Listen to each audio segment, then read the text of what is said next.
Bien amigos, buenas noches. Vamos a entrar en tema de conversación, explicando pues los últimos tópicos acerca de lo que es la historia y lo que es la prehistoria, la diferencia que debemos establecer entre una cosa y la otra en lo que atañe a las Sagradas Escrituras hebreas. Entonces se le llama Sagradas Escrituras eh, a la Biblia, a la Torá, escrituras hebreas. Vienen libros hechos en hebreo y en griego y en arameo. Esos libros fueron compilados y reunidos en un solo tomo que se llama la Biblia y que se ha convertido en el libro que más se lee de los libros esotéricos tenidos por sagrados. El que más se lee en el mundo occidente es la Biblia. Pero leemos la Biblia y leemos la Biblia muchas veces la tomamos literal, como está escrito allí. Pero la Biblia no es tan literal. La Biblia inclusive es una obra literaria, es una obra literaria. Ya hicimos en otro video anterior que la Biblia es una obra, una compilación de libros, y esa compilación se hizo más o menos parecido a la manera como se escribió, por ejemplo, el Miocid. El Miocid es una epopeya de su género épico. ¿Por qué es una epopeya? Porque se narran acontecimientos asombrosos, inverosímiles, que es muy difícil pues que alguien, digamos, crea que eso es literal lo que sucedió allí. Entonces eso se llama una epopeya, batallas y cosas que increíbles.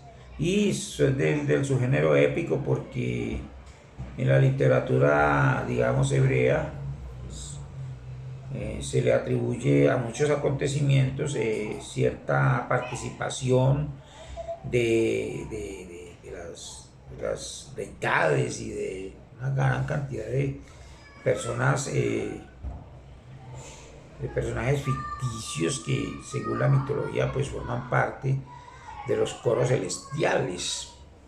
Entonces hay que tener mucho cuidado pues con eso. En la tercera fase espiritual de la doctrina gnóstica se estudia pues la Biblia y se está tratando de hacerle entender pues a los gnósticos que han logrado trascender a través de la segunda fase de la doctrina, explicarles en qué consisten estos misterios, ¿no? Estos misterios. Son obras literarias, digamos, que se han escrito pues basados en otros acontecimientos, en otras, en otras, en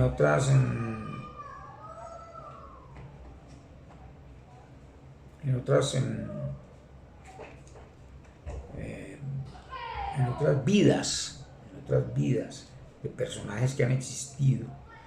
Digamos, por ejemplo, como en el Miocid.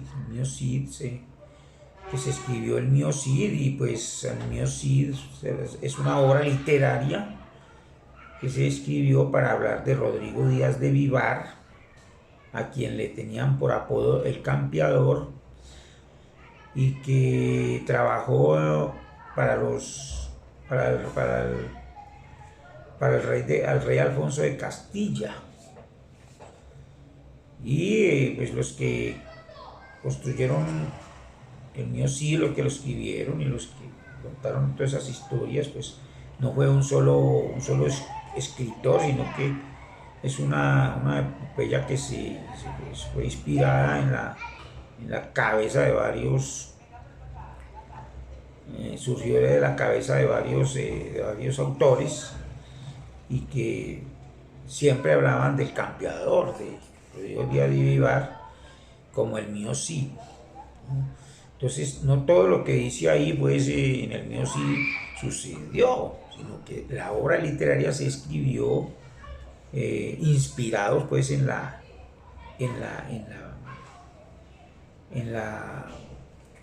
digamos, por decirlo así, en la vida y la obra de este personaje que sí fue real, aunque muchas cosas de las que se dice que hizo no son ciertas, no son reales, pero eso lo tratan de, digamos, de convertir casi que en un dios, en un personaje importantísimo dentro de la obra literaria.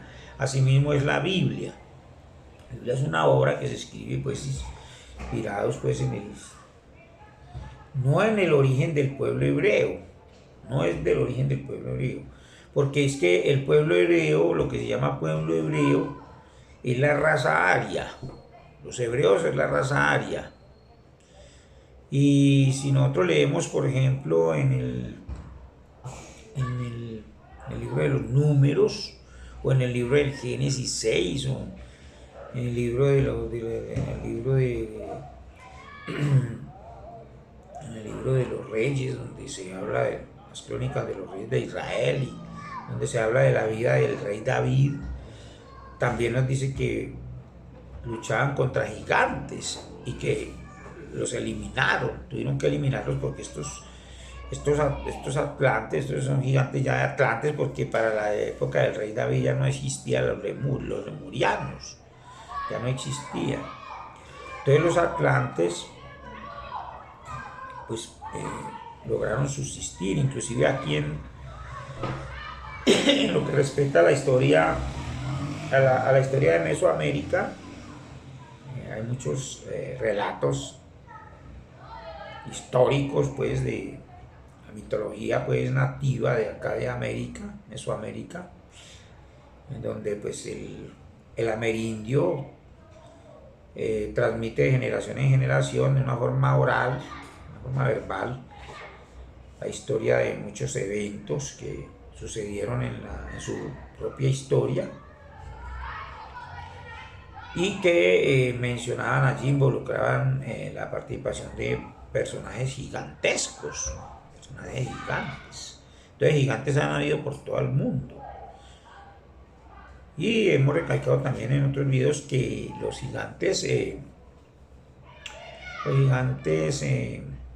lemurianos desarrollaron ciencia, y más o menos más o menos en la primera cuarta parte de la raza lemuriana, de la vigencia de la raza lemuriana, ya comenzaron a aparecer los atlantes. Y ya por ahí también en la primera cuarta parte de los atlantes, de la existencia de los atlantes, también comenzaron a germinar pues lo que llaman la raza aria, y eso tenemos que tenerlo muy en cuenta, y tener en cuenta también de que pues, como se dice en muchos libros antiguos, no solamente los libros escritos por el venerable maestro Samael Aun Weor, sino también por libros que se escribieron de otros autores estudiosos de estas cuestiones, de los libros del Tantra, de los libros sagrados del Asia y del Oriente, todo el Oriente, donde pues se ha tenido en cuenta que todas estas cosas que han sucedido ya han sucedido antes, tanto en la historia como en la prehistoria, y que así como hay una raza actual. Nosotros pertenecemos a la raza aria, o sea, el pueblo hebreo es toda la raza aria, donde los seres humanos pues tienen una estatura de entre unos 50, digamos así, y 1,80 más o menos. Aunque hay unas personas que pasan hacia abajo, otras que pasan hacia más arriba, más altos, una estatura más alta, pero no dejan de ser hebreos, no dejan de ser hebreos de raza aria. Y con nosotros también ya en este momento pues convive lo que se ha hablado también de que convive con nosotros como especie de una subraza los primeros gérmenes de la sexta raza, y como dicen en aquellos escritos, en aquellos libros antiguos de que hemos hablado, del Tantra, es la raza, pertenecen o se refieren a los liliputienses. Los liliputienses es lo que llamamos los enanos, gente enana, así como el caso de la androginia, que lo toman como un síndrome. La androginia no es un síndrome. La androginia no es un síndrome, no, una condición natural en la que los genes dejan entrever lo macho y lo hembra que tengan los seres humanos. Todos los seres humanos nacimos andróginos, y en algunos pues dura más el tiempo de la androginia, hasta que las mismas hormonas se equilibran y se define el género a que pertenecemos. Asimismo en la raza liliputiense también, ya está con nosotros la raza liliputiense. Hay enanos ahí por todo el mundo hay enanos. Y no es un síndrome, no es el síndrome del enanismo, ni nada de eso. Es la raza liliputiense, una raza raíz. Y esa raza es la que perdura. Se va a acabar la raza aria y continúan viviendo muchos enanos en el mundo por siglos. Aproximadamente unos 25.000 años duran los enanos en el mundo, gobernando el mundo y poblando la tierra. Y después de esos enanos, ya cuando ya estén vigentes los enanos, a la mitad de esos enanos, ya es posible que ya vamos a ver lo que es, digamos, los primeros gérmenes o primer semillero de lo que será la séptima raza, Coradí. Se llaman Coradí a la raza con unas características específicas de las que no nos podemos, digamos, enfrascar en este momento. En este momento solamente nos queda decir que la Biblia es un libro que habla de lo que le puede haber pasado al ser humano a través de toda su trascendencia en la tierra, a través de toda su trascendencia desde la raza lemuriana en adelante hasta que ya llegue la raza Coradí. Eso le está pasando mientras el hombre continúe reproduciéndose de manera exógena. Estamos, digamos, las razas estamos condenados a pasar por los mismos eventos, los mismos trastornos, la explosión demográfica, pobreza absoluta, todos estos problemas de la sociedad que vivimos, que afecta todo, afecta en gran manera la evolución, y también contribuye con la involución espiritual de los seres racionales. Entonces, no se trata de que hubo una Adán y una Eva que estuvieron en el paraíso, no. El paraíso, por ejemplo, se refiere a un proyecto agropecuario que consistía en que un hombre, un aventurero, pues se desplazó a la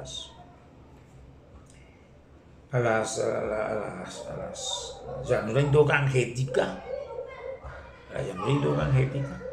y se dice que en esa llanura indogangetica, según esas escrituras brahmánicas, ese hombre fundó lo que se llamaba, creó una finca, una granja, y eso fue lo que se llamó el paraíso terrenal. Y el tal Adán y la tal Eva esta que mencionamos en el capítulo 2 en adelante, no está haciendo referencia al primer hombre de raza hebrea, no. Está haciendo referencia es al, al primer administrador o al primer encargado o mayordomo de esa gran hacienda que se llamó el paraíso y que quedaba en el Edén. Y Edén pues sí es una región geográfica en el momento. Entonces eso quedaba allá en el Edén, en la llanura indogangética. Y Adán y Eva pues es realmente, digamos, lo que sucede con los administradores de una finca cualquiera que nosotros podamos crear en el interior de una manigua, de una montaña. Ya después de los descendientes de ese Adán y de esa Eva, que entre otras cosas fueron expulsados por haber violado las normas de ética dentro de la empresa, que se les había dicho que no podían violar esas normas y los sorprendieron infragantes, entonces los expulsaron y tuvieron que ir a convivir con los gigantes. Pero no se trata de que se mezclaron sexualmente con los gigantes. Eso no es posible, que los gigantes vengan a poseer a las mujeres hebreas. Eso no era así. Y ya cuando ya uno entiende todas estas cosas de que se refiere, eso es una alegoría que se refiere al fracaso que se tiene cuando fundamos una empresa y ponemos administradores desobedientes, nos toca que expulsarlos. Entonces ya viene la historia de Abraham, pues que Abraham se refiere al hombre pues típico que coloniza un territorio. Por ejemplo, verbigracia, tenemos por ejemplo el español vino a América, y si nos ponemos a ver qué fue lo que vino a hacer ese español aquí, nos damos cuenta que está directamente relacionado con la alegoría pues del Abraham hebreo metafórico, de la filosofía hebrea. Y en ese mismo orden de ideas nosotros tenemos que ir entendiendo que ni Abraham, ni Isaac,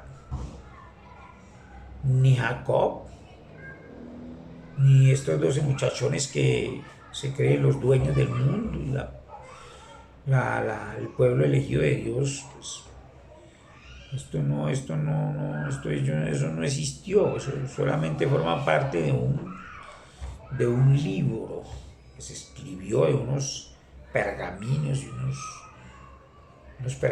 y unos papiros que se escribieron con todas estas historias para ir acomodando pues lo que se llamaba las Sagradas Escrituras del pueblo de Israel. Ya el significado de la palabra Israel y ya el significado de los hijos de Israel y de cada uno de los hijos de Israel ya es un tema pues aparte, un tema relevante que tenemos que saber entender, y que para principiar podemos decir que Israel es todo el pueblo que esté desplazado por el mundo. Ese es Israel. Si hablamos, por ejemplo, del pueblo de Israel, hoy en día, en términos, digamos, más modernos, no vamos a decir el pueblo de Israel, sino el estrato cero en situación de desplazamiento forzoso. Eso es lo que es el pueblo de Israel. Y a partir de ahí ya depende de nosotros, de nuestra propia inteligencia, cómo interpretemos estas escrituras para que las apliquemos en el desarrollo pues intelectual, en el desarrollo espiritual, en el buen desarrollo socioeconómico y cultural de todos los pueblos del mundo. Buenas noches.